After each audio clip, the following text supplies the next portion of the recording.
Hello and welcome to episode 304 of the 77 Club. Harry, start with the socials.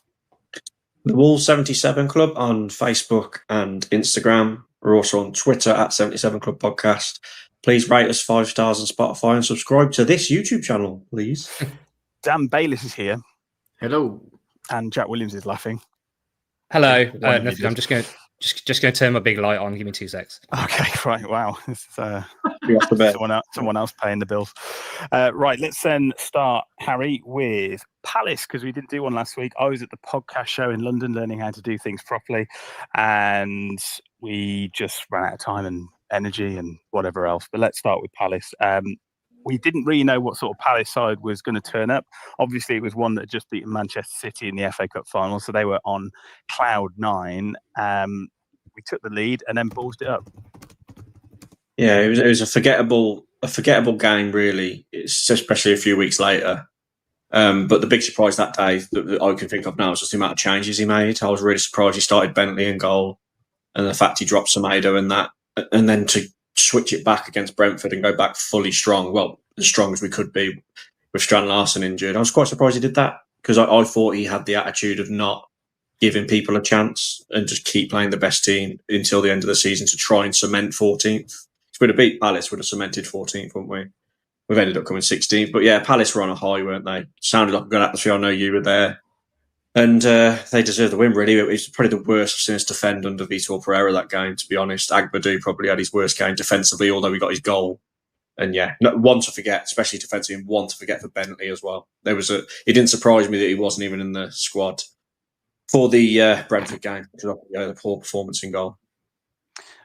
Dan, we saw some of the game, but obviously because it's Palace, there's a big column in front of you. So if you've got a long neck like I have, then you'd probably be okay. But I mean, you had absolutely no chance of seeing our goal. No, 5'7", and with steel posts all over the place. I'm absolutely fucked, to be honest. No. I might as well have looked at the concrete and just listened. So pointless. That's what you did. Shit. Was it that bad? Was it that bad? Like, because they do say all this, like they say a lot of the seats are restrictive view, but honestly, I think about 60% all of them. Seats are restrictive. Every single one. Yeah, unless you're right down the front, and if you are right down the front and it rains, you're in a bloody paddling pool. So we were like we were in the far corner, but we weren't that far back. We were probably only 20, 30 rows back. View was still terrible, but we got a really good view of our terrible defending to let them score 2 in 2 minutes. I mean, what were your thoughts, Bates, on Dan Bentley to begin with? I mean, it was a bit of a strange one. He was in there anyway, forced into it by all accounts, but still, you expect better from him, and I suppose he's going to be under the spotlight a little bit more just because he is normally second choice. Yeah, I still think he got stitched up with some of it. Like, bloody hell, 2 free crosses into the box. Defenders all at sea. It's not really a hell of a lot you could do about those ones. So I just think, given what I watched in that game and how we should have really got it back to 3-3, and the amount of pressure we had and the couple of half-decent chances we had, it's the bad defending that let us down and not the goalkeeper. To do what we did, to go 1-0 up in a game that their fans were, loving it, bloody fireworks and all sorts to kick off the game. To go behind, to firstly concede, then to go behind so quickly was just a disgrace, to be honest. That if that had been under Gary O'Neill, everyone would have been going absolutely nuts. Absolutely nuts. So I think they do deserve a bit of a hammering for that. What they did in the second half wasn't too bad, actually. I thought we came out, we got that second one and looked like we should have gone on to get a result. And Eze goes at the other end and scores on a break. So not overly concerned by it. It's just a shame that the defending was very bad. And Totti was to blame as much as anyone as well. And then I thought he didn't play particularly well against Brentford either. So I know he's had a lot of praise this year, but I think he's had 2 poor games in a row. What were your feelings, Jack? And to be honest, Selhurst Park isn't exactly fruitful for Wolves half the time. And, we don't pick up many points there at all. And it was just one of those games where it was poor defending, really not our night. And to be honest, you do expect better, as Bayliss has said. Yeah, it was going to go one of 2 ways, isn't it? I think my hope was, if you remember the podcast before, well, I think I probably need to apologise, actually, because I was the idiot who said this Palace versus Man City final's got the vibes of Watford. I think they're going to get absolutely battered. And obviously, I couldn't have got that more wrong. And then I thought after that, my next train of thought was, well, they ain't going to be up for this on Tuesday night. They're all going to be hungover. But obviously, they weren't again, really. They kind of were. But I think the last few weeks, a lot of what's gone on, we've been makers of our own downfall a lot, really. I think we've kept the ball well in certain games. Maybe not been as clinical as we should in the final third, but ultimately, like, giving teams goals and chances because we're defending like a bunch of dickheads. But so I'm hoping that it's not what we necessarily saw at the start under Vitor. So there's a little bit of concern there, but at the same time, you can just give them the benefit of the doubt and say that they could mentally be on the beach, particularly for these last 4 games, because the job was done. The massive pressure was lifted, really, because we got past the 40-point mark or whatever. And obviously we're safe long before that, given the teams at the bottom, but still. So I'm not overly concerned, but yeah, it wasn't great to watch, but it's one of those where you just sort of, you brush it off quickly, don't you? Because ultimately it didn't really matter. Obviously it would have mattered a lot more if we were still in the relegation scrap, so we can't be this complacent next year. You say that though, Jack. It might be the on the beach mentality, but that's 9 million quid potentially. The on the beach mentality, because we should have beaten Brentford. Oh yeah, we really should have. And then you go on and get your 3-3 at Palace. You're in a lot better spot than where we finished. And that's why the chopping and changing, I think, is surprising when you're really trying to cement a 14th spot and the difference between 14th and potentially 17th.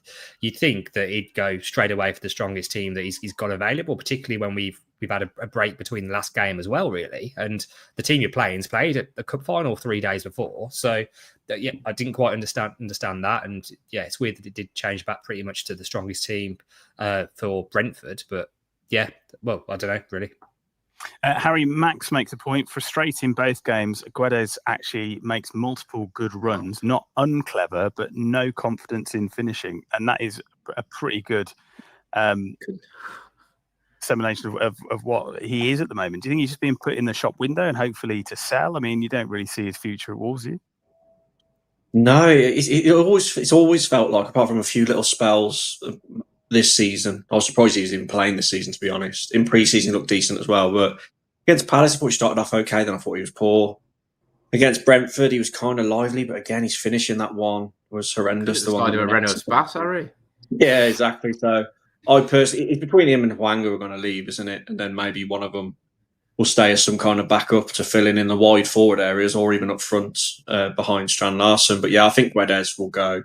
I mean, the other week, was it the United game when he wasn't in the squad at all, United away, and Vitor Pereira was questioning his attitude, saying he needs to do more. So I'm quite surprised he's given him this last chance in these last few games. But for me, he hasn't took the opportunity, and I thought he was not very good in both games. Bayliss, one positive that we can take from Palace is that they do pre-pour for half-time. They're very good. They were very good on the bar. A lot that Wolves could learn. Given that they had about 3 inches to work in between about 8 members of staff, it was so, like, the bar there is a joke. But they served everyone in the away section nice and quickly. I was very impressed. I had a lovely bottle. So I'm doing a Harry Mansell. I'm not drinking at the moment. And Wolves need to learn something from that, as well as how to win a cup. It shows how easy it is to be done, really. The other one that stood out in terms of hospitality or in the away end this season was Fulham. So another London club, they had it down to a T as well. It was really good trying to get served, from my opinion. So it can be done. It just all depends on how much they want to invest in it and how much time they want to put into it, doesn't it? So it's really weird, though, isn't it? Because you think all they've got to do is look at the till receipts for the season and go, this is how much we poured every week on average, and then just do 80% of it. Anyway, it's something we've talked about a lot before. We won't do it again. Let's move on to Brentford. Harry, this was the first game, and obviously the last game of the season, but the first game for me where I really, really wasn't up for it at all. And given that some of the drops that we've watched this season, that is really saying something. But I wasn't really agreeing with you on the on the beach thing a couple of weeks ago. I suppose it's still, we had something to play for in terms of league position. But how would you rate that performance on the whole? A couple of changes. I thought it was much better than Palace. I was happy with the starting 11. Because obviously Strand Larsen had a knock. So for me, probably, if I'm being picky, I would have probably started Bellegarde on the left and put Cunha for the middle instead of putting Guedes through there. But yeah, happy with the team. I'm glad he kind of took it seriously. Brentford obviously had a little bit to play for, so they were going to be up for it. They did have a lot of opportunities, Brentford, but so did we. And all I wanted to do is not end the season on 4 defeats in a row. So the fact that we got a draw and didn't lose, I was happy with. I love the fact that the last goal at Molyneux of the season was a goal like that, because it was incredible, wasn't it? An absolute streamer from a player I love. I love Menezzi. He's one of them who just gets a lot of criticism, which I don't agree with. I know where people are coming from, but there's a reason why we struggled at Palace. He wasn't in the starting team, and I thought we missed him at Palace. He's a nuisance. He never stops running. He gives defenders a headache when they're trying to defend and track his runs.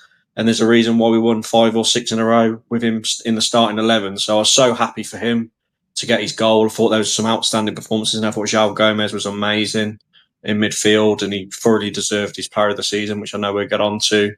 Bit of a weird vibe, wasn't it? Because I know they did the player of the season awards and all that at Compton before. I think that was to avoid Cunha getting booed after the game.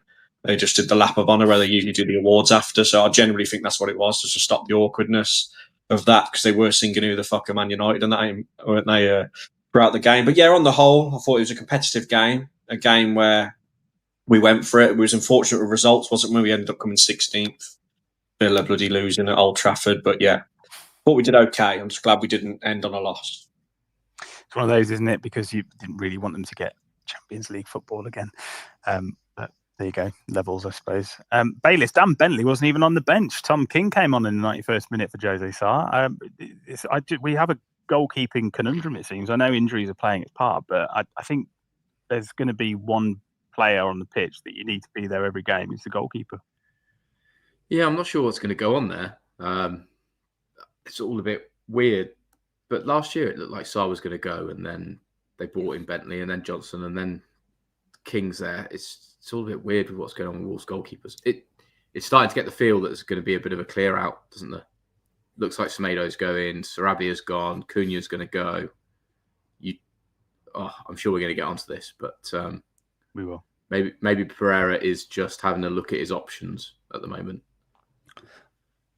I don't think it was looking like a good deal. Oh, sorry, Jack, you carry on. Sorry, no. The Tom King thing, I think it was more just a sentiment to say you're the only goalkeeper who's been in and around the team who hasn't actually had any Premier League minutes. So we're going to give you 5 minutes at the end of this game just as a sort of a thank you, given it's a nothing game, really. I think that's probably the thinking behind it more than anything.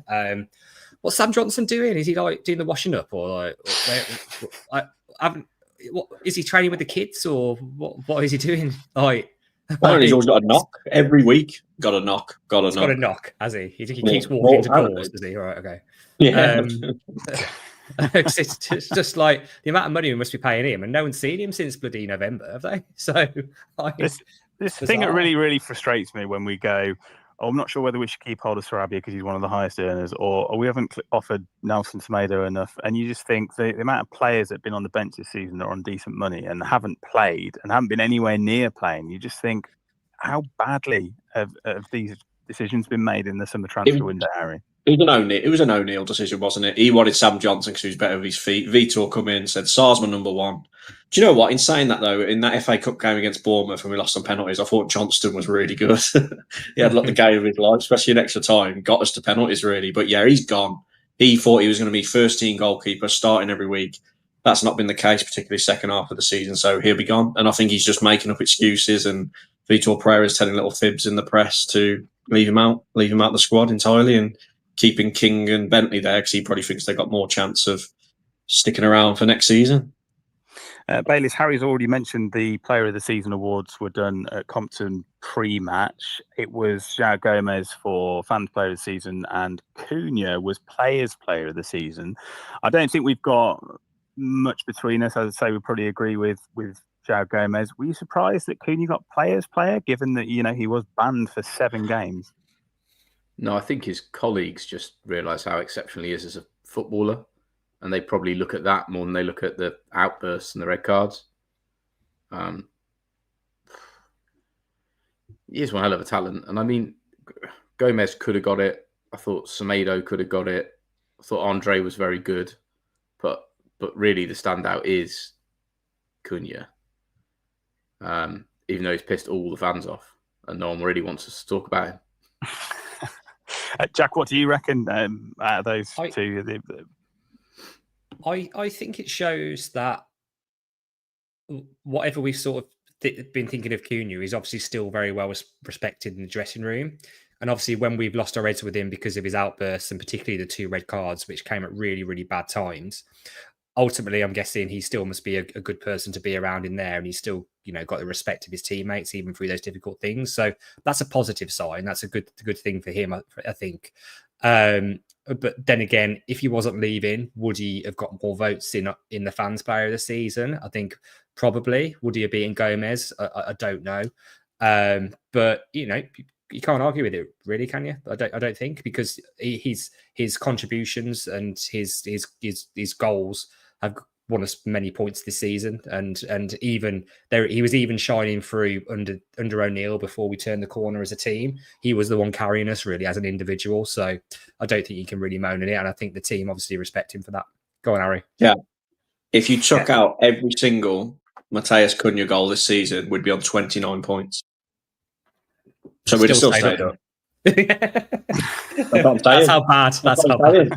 Yeah. Well, that's what I'm saying. Cunha has been important, but we would have stayed up without him. We won 4 of those 6 games in a row without him. I'm not denying he's an incredible player, but we're a team at the end of the day, and we did show in that little bit of a run where we drew 1 and won 4, then he come back, that we could cope without him in that really important run when he should have been around and he let us down. So, yeah, I'll never forgive him for that, because we could have got relegated. We'd have just crumbled and he wouldn't have been around, and we'd have struggled without him. I still think he shouldn't be forgiven for that red card at Bournemouth. I thought it was horrendous. I totally agree. When you look at what's happened and who won the cup, it just seems like a complete missed opportunity. And I'm not saying we would have gone and beaten City, but at the time leading up to that game, obviously before losing the games in a row and obviously drawing the last one, we were really in top form and the top form team in Europe. So I agree with you, Harry, there is a missed opportunity. And Bayliss on this, Yam777 says, if we lost Sarr, it would hurt us more than losing Cunha. He's the best keeper we've had since Matt Murray, who's never played a Premier League game. Right? Sorry. Matt Murray's never played a Premier League game. I think some people have said, what about Rui Patricio? I think he would probably be my shout for the best keeper we've had in the last, for as long as I can remember anyway, put it that way. And then probably next it has to be Wayne Hennessy, just on the number of games that he has played in the Premier League. What do you reckon? Yeah, but Hennessy is allegedly a racist, so that's always a tough one. Okay, well, we'll leave that there. Allegedly. Is that it? Not really. I genuinely don't know. Not really sure I can get out of that one. I'll answer it properly. I think Sarr is better than Patricio. I think his shot stopping's better. His feet might not be as good, but he controls the game better and has made lots of match-winning or point-winning saves. Whereas I think Patricio was good for a few years, but he had more flappability to him than Sarr does. Hennessy's rubbish. Matt Murray was an exceptional keeper, but he never played a game in the Premier League. Is he allegedly rubbish, or are you saying he's rubbish? No. Wayne Hennessy is rubbish. Okay. But what he did, I'll keep it as allegedly, because he got banned for it, I'm fairly sure. I think you're talking about, he did an Elon Musk, I think. Jack, let's quickly move on to something else. And it may or may not surprise you that they've been running the analytics essentially for the Premier League this season. And Wolves players have appeared in the top 5 of 3 of the metrics. This is the slowest players, lowest top speed, which does exclude goalkeepers. A Wolves player is taking number 1 spot of this. Do you know who it may be? Well, sorry, you have to say that again. What were the slowest players in the league? So the slowest top speed that they reached. Strand Larsen. It's not Strand Larsen. Someone who plays regularly. Not anymore. Oh. They died. No, it's Craig Dawson. Craig Dawson is top of that list. So his top speed was 18.42 miles an hour. He's actually just ahead of Bernardo Silva in second at 18.72. Souček at West Ham, 18.79 in third. Yannick Vestergaard at Leicester, 18.82 miles an hour. And Casemiro, which says everything about Manchester United season, 18. Who keeps these statistics? It's going to be like an Opta Joe, isn't it? Or Opta is the source for these. So we've got the fastest also on there. And a Wolves player does appear on this, Harry. Now, I'm not sure. We'll go have a shout out to Matt, who's just sent $5. I'm driving from North Carolina to Houston, Texas at the moment. This is one of my favourite YouTube podcasts. Keep up the great work, lads. Well, thank you for your support, Matt. We very much appreciate it. I've just Googled how long it takes to drive from North Carolina to Texas. Exactly. Do you want to guess, people? Do you want to guess? Have a guess. 13 hours. It's a bloody long way. 17 hours, 10 Oh minutes. my God. So this is going to pass the time for 45 of those. So hope that helps a little bit, Matt. But Matt, it's dropping the ocean, really. There are 304 episodes, and I can tell you that during COVID, we did a 2013-2014 season review, which I quite enjoyed doing. That was one to maybe listen to if you've got 17 hours to kill. Harry, we do have a player who is on the list of, in the top 5. He sneaks in at 5 for the fastest players who've been clocked in the Premier League this season. I can give you the other ones if you like, but would you like a guess first? Rodrigo Gomez? No. Agbadou? Ait-Nouri? No.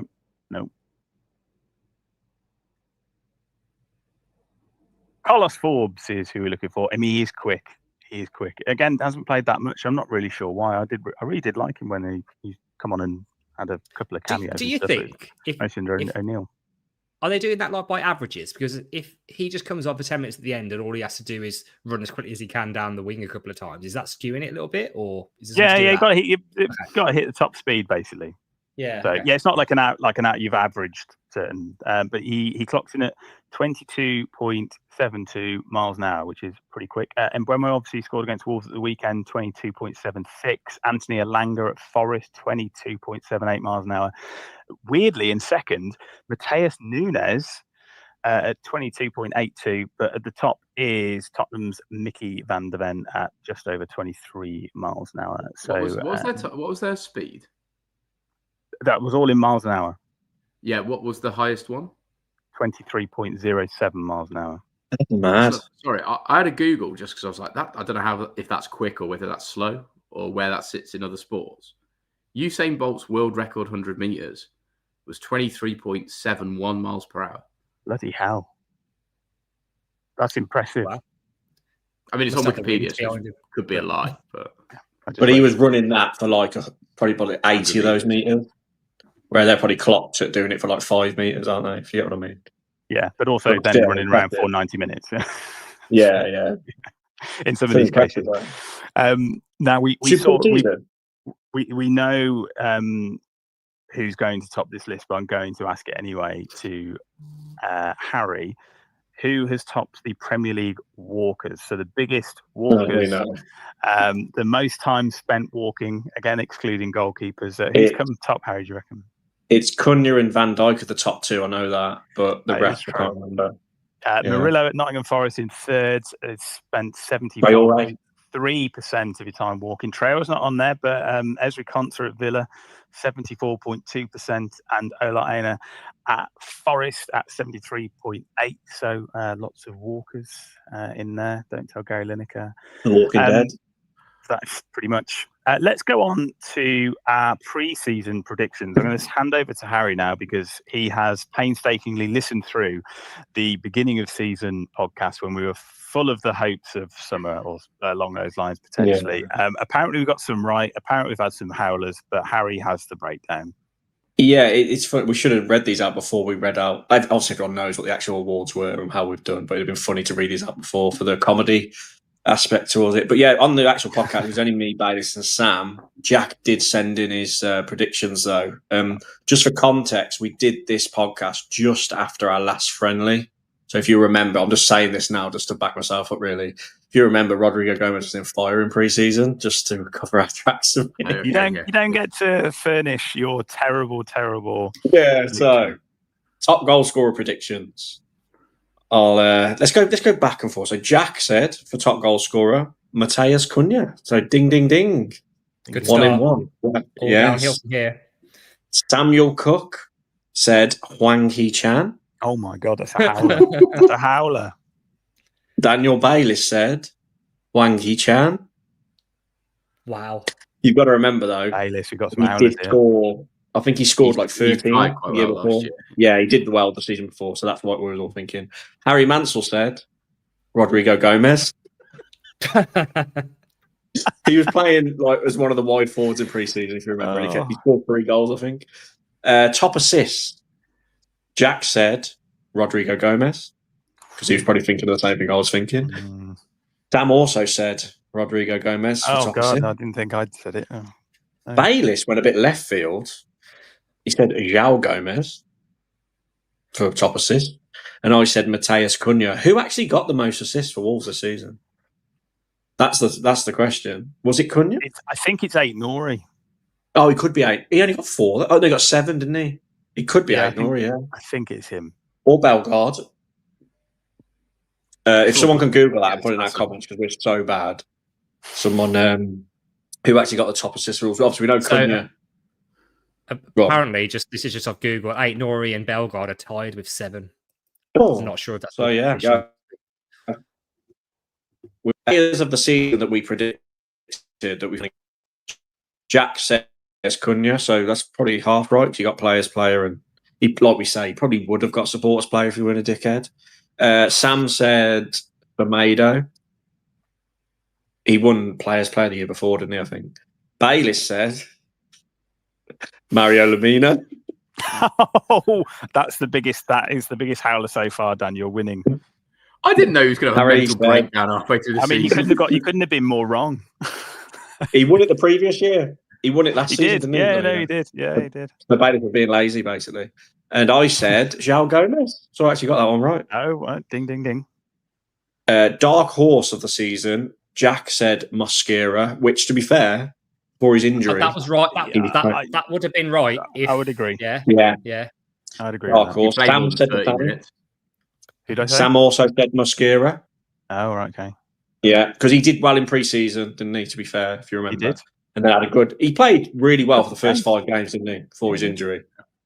Bayliss said for dark horse, which this weren't really a dark horse, it was a cop-out answer, Bayliss. You said Rodrigo Gomez, but he was a very light horse, really. Everyone was screaming about him in pre-season, so you couldn't really have had that as a dark horse. And I said, which will look really bad up until the second half of the season, I actually said Bellegarde, so I'll probably win that round. Yeah. I would agree with that. Just quickly, FA Cup, League position, and League Cup finishes. So where did we finish in the FA Cup? Was it sixth round? 5th? No. Against Bournemouth? 5th round, isn't it? Yeah. So Jack said we'd lose in the final in the FA Cup. Could have happened. Could have, yeah. Sam didn't answer for some reason. Bayliss said we'd go out in the 3rd round. And I said 5th round, so I got that one. Is it 5th round? Oh. Very good. League Cup, Jack didn't answer. He didn't send in his prediction. Sam said quarters. We got knocked out in the 2nd round, didn't we? We won the first one, then we lost to Brighton, which is that the 3rd round, would it be? 4th. 4th. No, so Bayliss, you got this right. Oh, Bayliss predicted we'd go out in the 4th round, and I also said quarters. League position. We might join in the 4th, but there we go. We joined in the 2nd, didn't we? Yeah, we got knocked out in the 3rd round of the League Cup, yeah. Yeah, okay. So Premier League positions, we were quite optimistic going into the season. Jack said 10th. Sam said 9th. So that just proves how we were quite optimistic. Bayliss said 14th. And I said 12th. So Bayliss was the closest because we actually were 14th, weren't we, until we drew. Yeah. Do you know what? I think a lot of that was based on the fact that we were doing podcasts towards the end of last season, and maybe even this time last season, talking about Gary O'Neill being touted as the next England manager because Gareth Southgate's future was up in the air. Hold that after the Euros. Hold and that stuff. thought. We'll continue. Hold that thought. Controversial opinions. Now, you'll see what I'm saying. Hold that thought in a minute, Sam. So Jack's controversial opinion was that Wolves would finish above Villa. Oh my God. Yeah, absolute shite. Good. Yeah, that's the worst goal so far. Now, Sam said, which this is the golden goose. This is pull your pants down, ask Charlie in the Chocolate Factory where he eats donuts from. Sam said, Gary O'Neill will not see 2025 as Wolves manager. Oh yeah, and he got that spot on because he was sacked on in December. Was he sacked? Was it in December? It was the Like mid-December. 16th or 15th Yeah, of December, I think. So it was just in reach. 2020. That is the call of everyone. Let's be honest. Bailey's predicted that it'd be this. I don't know if this is true. We might have to look this up, Bailey. You might be right. It is true. Bailey's predicted it'd be the most Premier League goals we've conceded in the Premier League season since Fosun. You said, yeah. So I think that might be right. Yeah. I know it's the most goals we have ever conceded in the Premier League season. Was it even more than 03-04? Yeah, yeah. Beginning of this season, we were, it's like 6-2 against Chelsea, or like 3, even like in January and stuff with the Newcastle results and Forest home and away. Is it the most we've scored as well? It is 54. Wow, okay. 54 goals. Yeah, because even though under O'Neill we were shipping 20 goals a game, we were scoring as well, weren't we? To be fair, Cunha was on fire. Should we just leave mine out? I don't think I want to read mine. Let's see what happens. Okay. Controversial opinion, Harry. It's a bit smaller writing. Larson will get less than 5 league goals. Right then, let's move on. Oh dear! Right. Well, what a great note to end that segment on. I think we've got to give a shout out though to Agbadou, and obviously we're talking about players of the season. But Harry, you sent this through earlier from PFFFC on X. Top 50 players from the 2024-25 Premier League season. Obviously, only joined in January. He makes it onto 50. Or 50th on the list, won an incredible 29 out of 30, 50-50 duels, and did transform Wolves' defence, conceding just 1 goal a game when starting with Doherty and Totti Gomez. He has been brilliant, hasn't he? And we've got to say, 77.8% challenge grade as well. So he's been the difference, hasn't he, Dan? I mean, he came in and just was what we needed and what we've probably needed for the last 4 years. Yeah, a bit of composure. I think a bit like a Dawson role. So I think we have had it at times. And then we've praised him a lot over since he's come in because he's been very good. But then the last 2 games, I don't think he's been that brilliant. So hopefully it is the on the beach sort of mentality. But was he on the coast? Which one? The Ivory Coast. I'll go as far to say if they'd have signed Agbadou in the summer, Gary O'Neill would still be Wolves manager now. I think that's how much of an impact Agbadou. Oh, Harry, did you watch it? I genuinely think he would, because Agbadou changed their defence so drastically. Like, I know that Harry, you were so pissed before the 100 days that you don't remember what Gary O'Neill football's like. But it is a massive help having Agbadou in your team, isn't it? Like, and we should have got him. We were linked with Agbadou in the summer, and they decided not to bid for him, which is horrendous looking back. But we did have Mascara, didn't we? So they were hoping we'd have no injuries. But yeah, Agbadou's been so important to our form turned, didn't it? Let's be honest. Lots of people in the comments saying that they can't wait to see Totti, Agbadou and Mascara next season. We've said that a couple of times this season on the podcast, haven't we? Matt and Stephen saying the same. Let's move on to the thing that everybody wants to talk about. It's taken 33 minutes to get there. Harry, it looks like Manchester United are going to trigger or have triggered the release clause, £62.5 million for Matheus Cunha. He is on his way to Old Trafford. It looks like it's personal terms that are the only thing before he signs on the dotted line. Are you glad to see him go? I mean, you've been slightly mixed about him recently. I'll be upset that I can't get many YouTube views talking about him anymore. Now he's pretty much gone. I've been milking it for all it's worth on my own YouTube channel. Now it's just been boring. It has been a bit boring though. Like Fabrizio Romano, it's been about 10 tweets a week, just updating the same thing over and over. And I find it bizarre how publicly all this was done before Wolves even got contacted. It's a bit mad, isn't it, how that's all been done, and then they trying to offer to pay over 5 years, and then Wolves like, no, it's got to be done over 2, as it says in these release clause contracts that he signed. So yeah, I'm sure it'll be. Is it the 1st of June? The window opens, is it? Yeah. So as soon as that opens, it'll be pictures of him when it'll all be done, medical and all that. And he was crying, wasn't he, after the Brentford game? He had tears in his eyes, crying and all that. But I don't know. I personally think he'll get booed on his return to Molineux when he comes back next season. I think it won't be as bad as Nunes when Nunes come back for City. But I think he'll get booed because, I think I said to you, before all this kicked off, even probably after his first red card against Ipswich, I was saying he was my favourite player of the modern era. I stick by he's the most talented and best footballer we've ever had in a Wolves shirt, I think. I think he's better than Jota in terms of ability, 100%. But his attitude and his temperament has let him down before. It did at Atletico Madrid, throws his toys out the pram, and as soon as someone disrespects the club as much as he did on and off the pitch on social media and letting the teammates down, I'm not that arsed, to be honest. Obviously, I'd love to keep him, but it's hard to keep someone that talented. And I just think it's going to be a disaster at Man United. And I hope I'm right. I hope it is a disaster. Bit of a weird move going there, in my opinion. I think he probably should have aimed a bit higher because they are a mess. But there we go. They've got the cash. They're going to give it us over the next 2 years. And I would usually say best of luck to him, but best of bad luck to him. That's what I'm going to say. Best of bad luck for the weekend. There's one from the past. Bailiff Matt says Cunha on career suicide, should have joined Newcastle. It will be a mess. I mean, I'm surprised nobody else has come in to trigger that release clause. Obviously, Manchester United have struck early, and it may well pay off. It may not. Yeah, it seems weird that it's clearly like a boyhood thing, I think, that he just wants to go to Man United. I think it's that sort of Man United, the biggest English team, probably when he was a kid, and that's why he wants to go there, because it's a very risky move career-wise. Yeah, he'll get paid a lot of money, and yeah, he'll wear a very famous football shirt. But they're shit.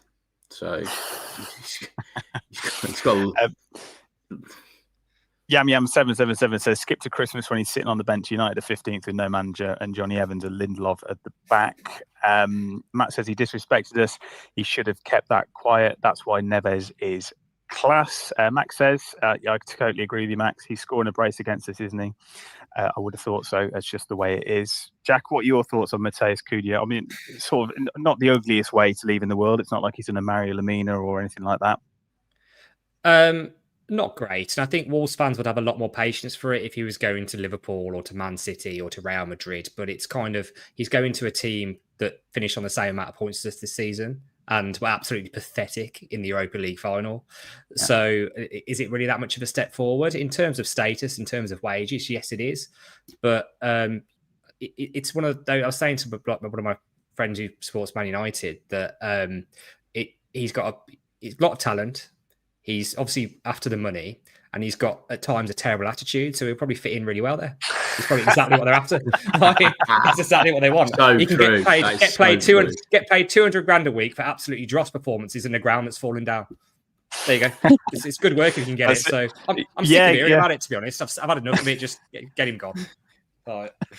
I did see a tweet saying that his 200 grand a week could have paid for about 10 years worth of the stewards and the tea ladies that they've sacked to save some money with Ineos. But did you see the Paddy Power about the winning barbecue thing?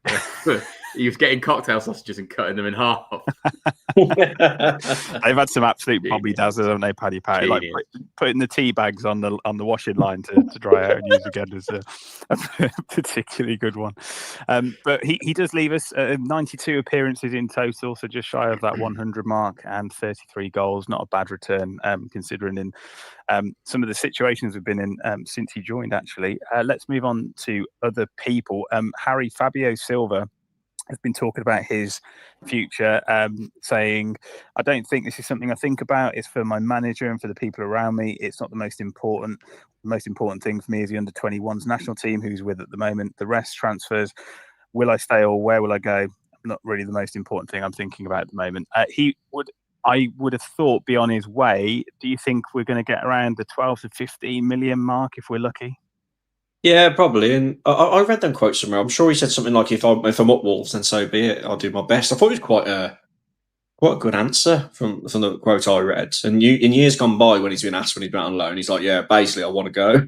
I don't want to be at Wolves." But yeah, I think everyone knows the situation. He will be moved on. But yeah, I agree. Probably around 12 to 15, and we've probably got a bit of money in loan fees, haven't we? Over the few loans he's done, so we're going to take a loss. There's no doubt about it, and it hasn't gone to plan at all. But yeah, we'll get a little bit of money back, and it just hasn't worked out. He just doesn't suit us, does he? A bit like Guedes, really. Some players just don't suit a football team. Bailey, so the players that have left already, obviously, Semedo, Sarabia are on that list. Ait-Nouri could well be out of the door. Semedo technically hasn't. Yeah, He got an offer. He might stay. I want to go to Jack. Jack, what did you say in response to the question along those lines in terms of? I think it was something like, I quite often move all my belongings out of house before I end up staying in the same city. So 2,000 miles away. Yeah, it's a bit unusual, isn't it? But it's weird that, like, and that video as well, which they dropped, it's just a bit strange, and I don't really understand what's going on. Is he waiting just to see what other offers on the table? We think is that what he's doing, and then if so, Yeah. the removal ban back round or what? Or what video you're on about? The goodbye like video. the interviews that he's done, basically. With after the game. Yeah. So yeah. I don't know. He's been linked with Man United, hasn't he? But on a free, which would be really annoying if he went there. I think Benfica won him as well, don't they? But a 4-year deal at his age. That's a good offer. But apparently he got offered that in early May as well. Was it Percy who came out with that? So he's had a lot of time to think about it, and to then still, like Jack says, to still do removal bans and still do an interview on the pitch, ready to say bye. He's probably made his mind up. But what I do like about him, he's been very respectful about it, which is good to see. I mean, it'd be one hell of a psych, wouldn't it, to go through moving your house out and then go, only joking. For the drama.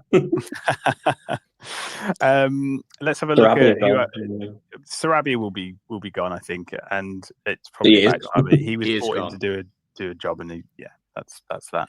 You're upset about that, Sam? Sarabia. I'm a little bit upset because I think he'd done enough to earn an extension. I think he'd done enough through that season. I think he'd contributed enough and that free kick against, obviously, his goal free of the season. We forgot to say, goal of the season. He got goal of the season this season and last season. He won it 2 years in a row. The Tottenham volley, and then this free kick.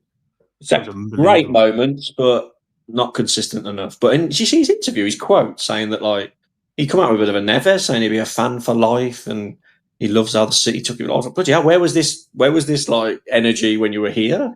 You come out with them quotes while you were playing. We haven't been crying for you to stay, to be fair. Yeah, exactly. Yeah. Max says, is it a rebuild, lads? Should we call it that? Look at the numbers likely off the books. Jack, do you think there was a big rebuild on the way?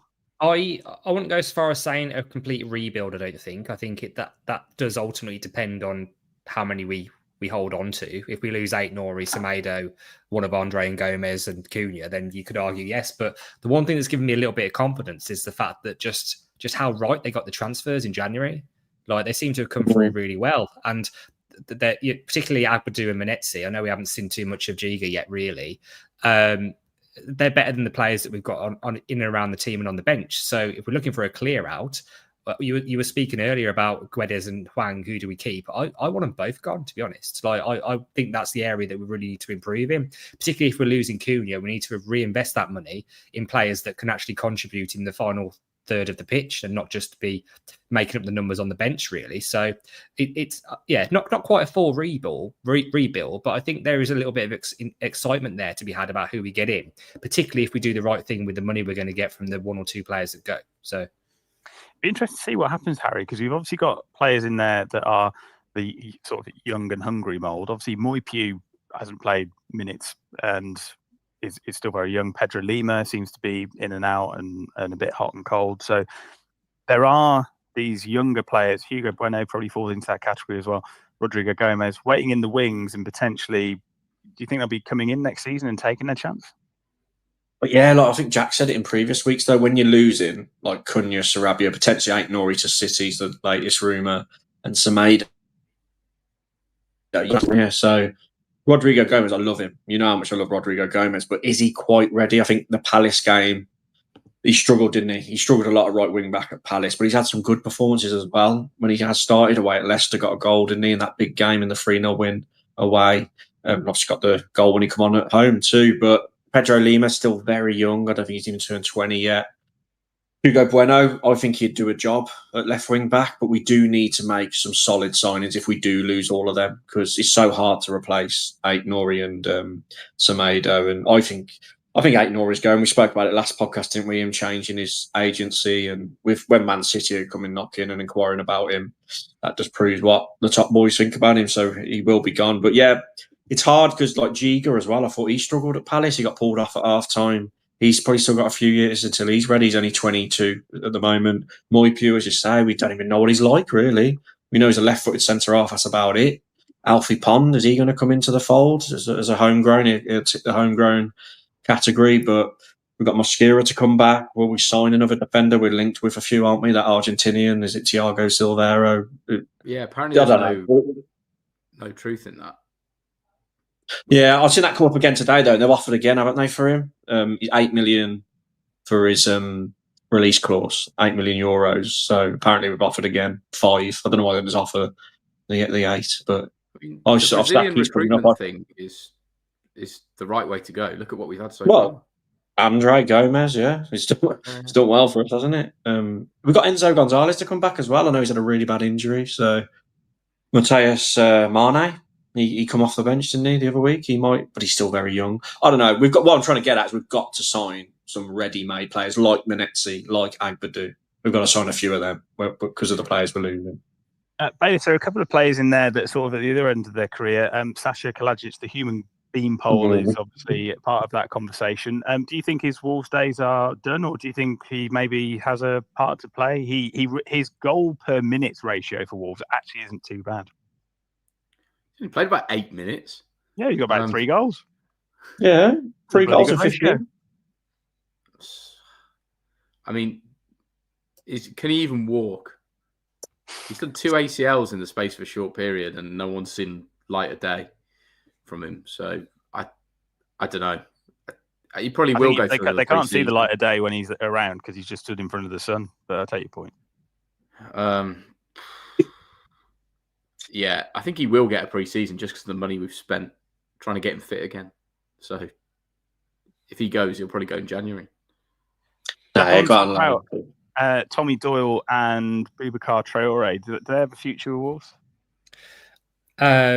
Yes, I think they probably both do, but they need to realise that their position is probably going to be in and around the team, really. I mean, I'm not too familiar about how the homegrown thing works in the Premier League. I know it's a lot less strict than it is in the Football League, but Tommy Doyle is one of those that you would tick that box straight away. So we'll be giving up a spot on that if we were to let him go. But yeah, we can't have a complete clear out where everybody moves on. This is the thing, because otherwise we're going to be struggling to fill half the starting lineup and the whole bench as well. So those players, we haven't seen enough, really, I don't think, of Boubacar Traore in recent months or whatever. So there's still a few questions out there.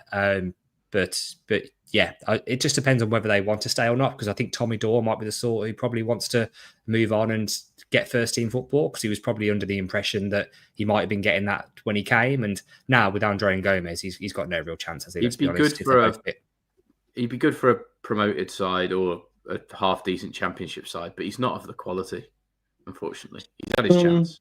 He likes playing in red and white, doesn't he? I mean, is Sunderland a potential destination for him? He probably fits But apparently, Jordan Henderson's going there, isn't he? Returning to his first club. Probably interested. Yeah, that's the rumour. Well, he's got sacked with 10 million quid in, and now he's coming back to the Premier League. Yeah, whilst being in the England squad, by the way.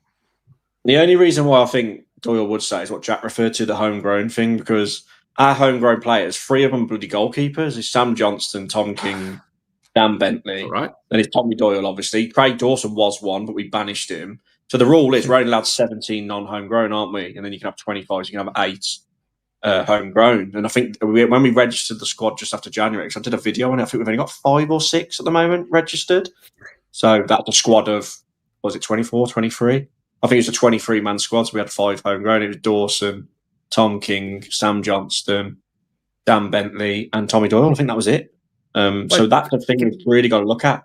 Really got to look Connor Cody. Add Connor Cody to that straight away. Yeah. So, you know what, Jack? You might joke. But I genuinely think that's why they'd sign him, just to fill that quota, because what's his name? Rodrigo Gomez, he's going to turn into one of the 17. Because if you're under 21, you don't even have to be registered. He's too young still, isn't he? No, he's going to turn 21, I think. So, but it's weird with the way they count that, because Fabio still playing for the under 21. Rodrigo Gomez, Carlos Forbes, like Mateus Mane, my view. People like that, it don't matter. You don't have to register them at all. If you're under 21, like Alfie Pond's another one, he's 20, about to turn 21, but he'll count as homegrown if they want to register him in the squad. So it's quite complicated. They've got to sort that out because we'll be having like a 20-man squad with 2 homegrown and 17. Oh, but Matt Doherty's homegrown, though. Matt Doherty's oh, yeah, sorry. That's what I forgot. Yeah, Matt Doherty is one. Yeah. It's basically you've got to have played in England, Wales, or Scotland have to be English. for 3 years. No, you can be bloody anything you want, but if you've played for 3 years before the age of 21 in those leagues, you count. So Enzo Gonzalez will if he stays with us. Fabio Silva probably counts. He probably counts homegrown when he turns 21. So I've got a list of all the players are out of contract, but are at Premier League clubs at the end of the season, which is obviously now. I'll go through the homegrown ones because I reckon I could probably work out who they are and whether you would fancy them. So I don't know if you want to just like shout out when I hit a name that you like the sound of. Courtney House at Villa. Anybody? No. Tariq Lamptey at Brighton. No. Oh, yes. I like him. Definitely.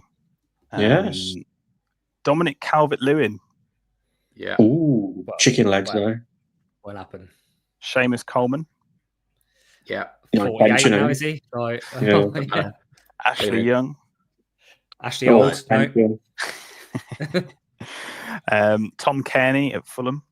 No. He's going to Wrexham. Is he? Oh, yeah, I saw that. And Jamie Vardy. No. Scott Carson. Definitely He's still not. a registered player. He won't be leaving the Man City, will he? He was staying on there as coaching staff or something. Yeah. He's going to collect that extra medal that they had spare. Callum Wilson at Newcastle. Oh, yes, but he won't come to us. Yeah, he wouldn't come to Wolves. John Ruddy. And Newcastle releasing him. How dare they? Another goalkeeper. Adam Lallana. Southampton. How old is he now? He's got to be getting on. I think he's mid-30s, I'd say. Kyle Walker-Peters. I think Stephen said somewhere in the comments about Kyle Walker-Peters. Yes. Be a good replacement, I think. Fraser Forster at Spurs. Danny Ings. Bad shout. Fraser Forster had a bad shout. Fraser Forster, yeah. Kurt Zuma. Hide your cats. He classes as Absolutely not. a homegrown talent, does he? Well, he classes homegrown, yeah, I don't know. Yeah. And that completes the lot of the. So I mean, not too many out there that are obviously out of contract, but it'd be very interesting to see what happens. Now, we are going to talk about a charity match that is happening tomorrow, and I can tell you that half of the podcast have considered themselves fit enough. Whether that they are correct about that, we are yet to find out. But I will be going to the charity match tomorrow. It is at Molineux. It's all for charity, but the man with all the information and all of the carb loading that he's been doing over the last 34 years is Harry Mansell. Harry, just tell us about the charity match that's happening tomorrow. Yeah, this will be... I can't remember if the 1 year they missed it. It's been my 4th year of playing, unless there's a gap. We all played it, didn't we? The first year in 2021, was it, when we all played? Bit younger, bit fitter, weren't we then? Did lose 8-3, but we'll forget that. But yeah, so this time they do it for charity every year. It's for the Good Shepherd in Wolverhampton, so good charity. They've changed it up a bit this year. Usually it's just behind closed doors, 100 spectators. But they're live streaming it on the Wolves Fancast YouTube channel, Facebook, and Twitter. They've changed it up again, where they've got an ex-pro playing on each team. So the home team, Fancast, have got Dave Edwards. So if they don't win, there's something wrong because he only retired last Tuesday. And we've got Adam Proudlock up front on our team, who's in his 40s now. Probably he's been on the carbs like me a bit, like no offence. He did ask for an XL shirt, so I don't think he's the Adam Proudlock I remember when I was about 10. And he was a bit of a wonder kid. But yeah, we'll still be giving him the ball. She's probably the only person who can actually play football on our team. But yeah, so good charity. Obviously, me and Bayliss are playing. Sam's coming to watch. And if you can't make it, it's on YouTube. And I'm the fattest I've ever been, the most unfit I've ever been. And I've struggled every year. Even when I was kind of fit and I played 5-a-side and went running, I still struggled. And just to top it off, Bayliss, not to worry you, it's 45 minutes each way this time. And it used to be 30, and I couldn't even last that. So good luck chasing after Dave Edwards when you come on, Bayliss. But I'll just stay out the way. Bayless, you're looking forward to it? I mean, you've managed to bag yourself 30 minutes up front, which is just incredible. And I can just see it now that if you manage to score, that you will dine out on that with the rest of the males in your family forever, saying that you scored at Molineux. But are you looking forward to it? Correct. I should also retire from all forms of podcasting or ever kicking a ball again. There you go. There's an incentive. Take that to the bank. I've only got one problem. I've done a knee on Saturday. Oh, so, you just You've just been slagging Karadzic off, and now you're going to make the knee. I don't want to hear this. In all fairness, I have been at the physio this morning. I'm strapped up, so I'm going to play, but I have done a knee. To be and fair, you had your knee done as well. To be fair, Bayless, I think you're going to be one of, if not the fittest person there. Yeah, like I think so. You play sport regularly, and I know it didn't help much last time, but you can run. So what you got to do is just put your foot through the ball. The problem is that my legs work and carry me up and down the pitch all day. It's the two things attached to the bottom of my legs that are fucking terrible. Matt says, Bassett shooter Bayless. Max says, Sam, I'll buy you a pint. Hit me up. I absolutely will. Fancast versus the 77 Club would be like Wolves versus West Brom, I expect. Just imagine how easy it's going to be for Dave Edwards, by the way. He's going to be about 50 times fitter than anybody, and he's about 1 million times better than anybody on that pitch. He could literally score about 10 goals if he wanted to. Oh, yeah. Trying especially. Before we sign off, Sam, should we quickly do our favourite moment of the season? We forgot that one. Yeah, I think we'll finish off with that. Well, Harry, may as well start with you. What was your favourite moment of the season? I'm going to do two because I hate to give one a game when Gary O'Neill was in charge, but Fulham 4-1, just because I had the bet. So for me personally, Fulham 4-1. My favourite moment apart from that, do you know what? Man United at home over Christmas under Vitor Pereira. I really love that game. What's the matter? Sorry, so you look at the comments. I don't need to go to you laughing at that. Jack, what was your favourite moment of the season? So Harry's already called out the one, and that was the away game at Fulham, because I think that was our first away win of the season, wasn't it? And obviously you chaps were there as well. Yeah. So that was a good one, and we kind of thought that we turned a corner then, only to realise that we hadn't.